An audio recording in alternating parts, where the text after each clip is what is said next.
ரொம்ப ஒல்லியா இருக்கேன்னு வச்சுக்கோங்களேன், நான் வந்து அந்த மாதிரி குட்டி பார்டரா போட்டிருக்கேன் அப்படின்னா நீங்க வந்து நார்மலான உடம்புல இருக்கிறதுனால அது ஓகே. நான் ரொம்ப தின்னா இருக்க பட்சத்துல இந்த மாதிரி போட்டா நான் இன்னும் கூட ரொம்ப தின்னா இருப்பேன். ஹைட்டா ஒல்லியா இருந்தாங்க அப்படின்னா அவங்களுக்கு என்ன போட்டாலுமே ரொம்ப ஸ்கேல் மாதிரி இருக்கிறதுக்கு சான்சஸ் இருக்கு. அப்போ அவங்க முக்கியமா நோட்டீஸ் பண்ண வேண்டியது என்னன்னா அவங்களோட பாடி டைப் தான்.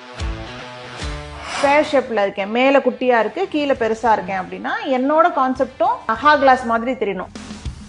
இப்போ ஷார்ட்டா இருக்கிறவங்க இந்த மாதிரிலாம் பண்ணா சூப்பரா இருக்கும். ஒரே கலர்ல ட்ரெஸ் போட்டா நம்ம கொஞ்சம் டாலா தெரியும். நீங்க ஆல்ரெடி டாலா இருக்கீங்க, நீங்க மேல உங்களோட ஷர்ட், பேண்ட், ஷூஸ் எல்லாமே நீங்க ஒரே கலர்ல போட்டீங்கன்னா அவங்களோட செஸ்ட் ஏரியால மட்டும் நல்லா எம்ப்ராய்டரி டிசைன் இருக்கிற மாதிரி வாங்கிடுவாங்க. அது என்ன பண்ணும்னா ரொம்ப பல்கியால தான் காட்டும்.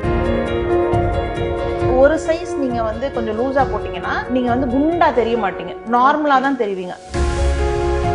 பாடியோட ஃப்ரேம் வந்து இந்த இடத்துல கட் ஆயிடும். அப்போ உங்களோட பார்வை என்னோட இந்த ஸ்கின் ஏரியாக்கெல்லாம் போகும். என் இமேஜ் வந்து உங்களுக்கு ரொம்ப பெருசா தெரியும். அண்ட் ரொம்ப ரொம்ப டார்க் ஸ்கின் டோன்ல இருக்காங்களா அவங்களாம் நினைச்சுப்பாங்க எனக்கு இந்த கலர் மேட்ச் ஆகல, அந்த கலர் மேட்ச் ஆகல அப்படின்னு. அவங்க எல்லாருமே ஒரு டார்க் கலரோட லைட்டர் ஷேடு போட்டாங்கன்னா ரொம்ப சூப்பரா இருப்பாங்க.